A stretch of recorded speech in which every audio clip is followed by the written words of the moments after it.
When we design our homes, we usually focus on the furniture or even the tapestry. But did you know that flowers can make a huge difference in interior design? Today, Modern Living TV's in-house designer, Jie Pambid, talks about how flowers can brighten up our living spaces.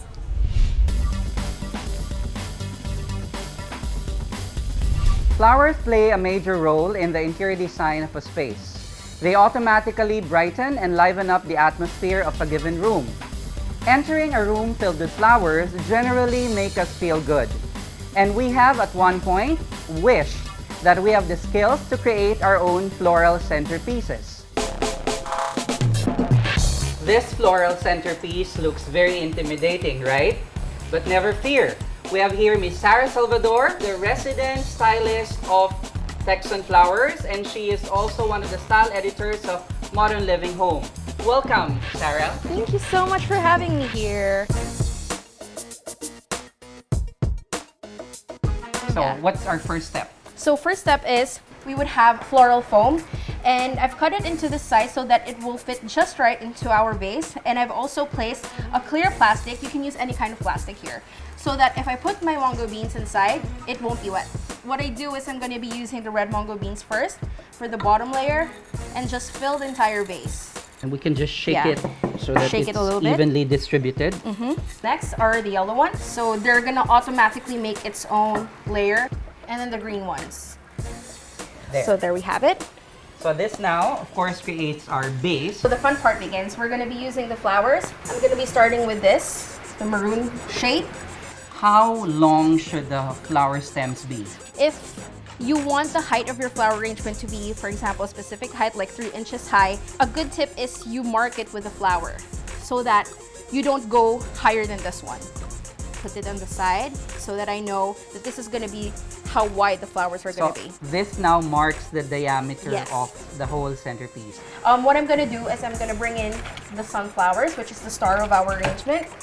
I think the tip here is to actually cut long first and then just shorten it as you go along. And what I like doing is put them in an angle so that the buds are facing outwards. For the main flowers in the arrangement, Yeah. do we go odd or do we go even number? So the rule is usually make sure to go for odd numbers because it actually gives more interest.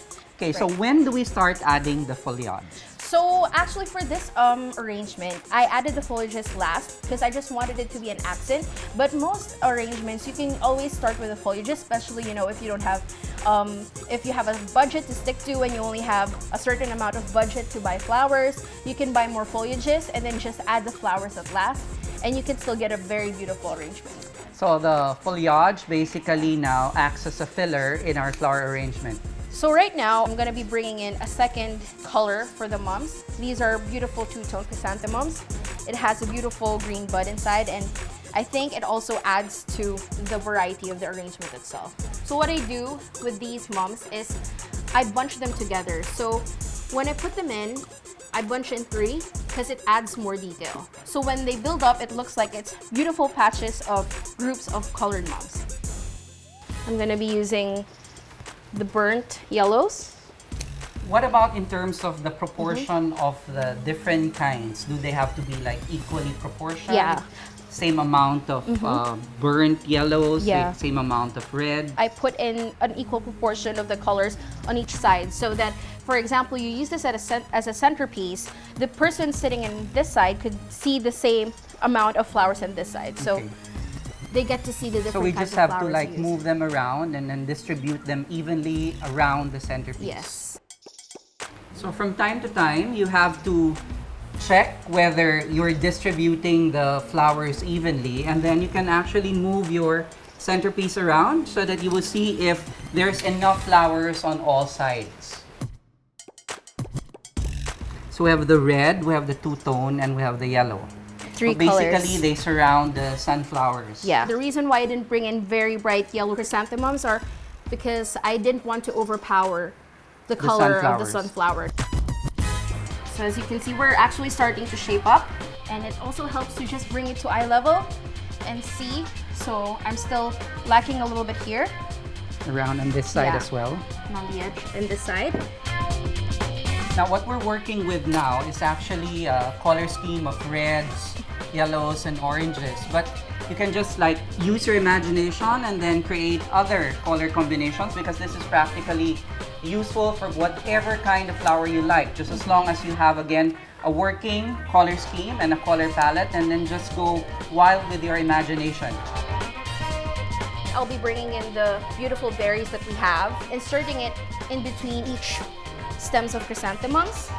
Is this a trend now to be able to actually mix Yes. fruits with flowers? Yes. Actually, it's a very big trend in Europe, and I feel like it's trickling down to the Philippines as well, because I've seen more and more garden arrangements and like very natural flowing flower arrangements. And if you notice, it's not that difficult to do. It's just like a matter of putting all the different flowers and then just have the base well prepared. And of course, don't forget to have fun while doing it, because I personally feel like when you do flower arrangement, it's very therapeutic. It's a nice way to have time on your own and let your creativity flow. So what I'm gonna do right now is I'm gonna get our foliages. This is goldenrod. I chose this one because I wanted to have a little bit of like height kind of radiating from the arrangement itself. Now, usually this kind of arrangement, how long does it last? This kind of arrangement, it typically lasts around 2 weeks. If it's in a really good condition, if it's in an air-conditioned room, it'll last long, and as long as you keep refilling the water. Just really a matter of you being able to really work around the materials that you have.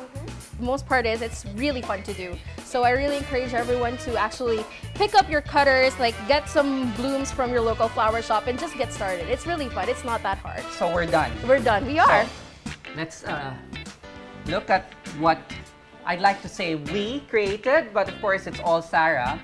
This is now what you can do with a little bit of floral imagination, and then what you can do with it later on will be practically endless. And of course, we have to thank Miss Sarah Salvador for joining us today. Now, it's up to you to get your hands dirty, go buy your flowers, and then create your own arrangements.